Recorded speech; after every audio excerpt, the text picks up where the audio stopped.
who are these actors? During Prof's presentation, I was talking about bringing on board private sector. One of the most versatile and responsive private sector groupings I've ever come across in my urban work is the Sekondi Takoradi Chamber of Commerce. Very active, very active, following up on interventions at the assembly level and so on. But who knows them? In fact, Cape Coast also has a good Chamber of Commerce because of the different types of work I've done. I've interacted with them as well. But who knows these people and what they are doing? How do you map that onto the dashboard so you know that you can be able to work with them on specific interventions?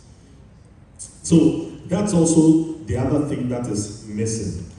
In that regard, I want to come back again to academia and the issue of evidence.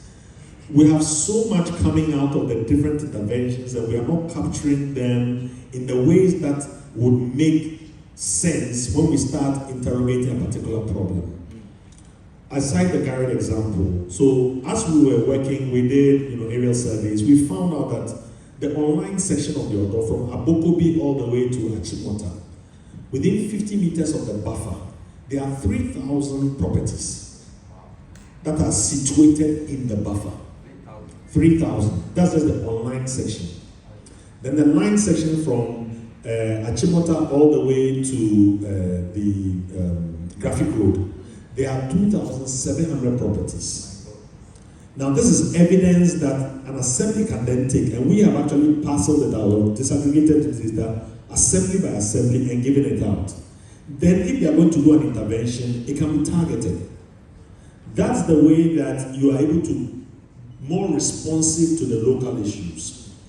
For example, last year we also found the rate of land use cover change on the Bree Hills from Abokobi all the way to Dobro. It's very extensive. We used Google Earth to do tracking back all the way to 2015 and even to 2010 to see the rate of change. That is evidence that helps you if you are doing enforcement, you know where you are going. So the way that we work with these parties must inure to the general good if we're able to harness them well.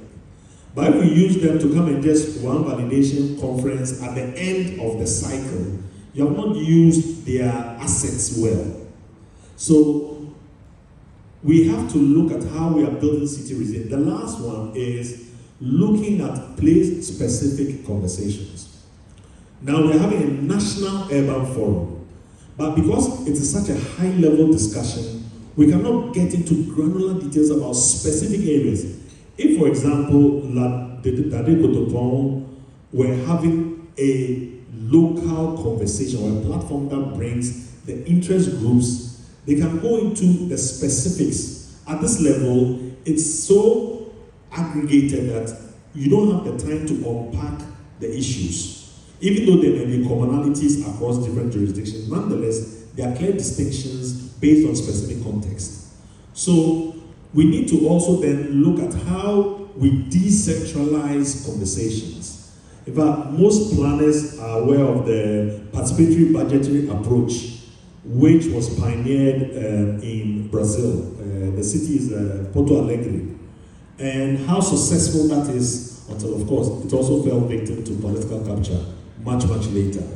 But at least the evidence showed that place-specific conversations are also powerful tools in which, if you are talking about building resilience, that's the way to go. Then it makes implementation of projects easier because people are well informed, people know what roles they are playing, and people know at what point they're able to intervene to draw attention to specific issues. Wow. Can you put your hands together for Dr. Honisapo?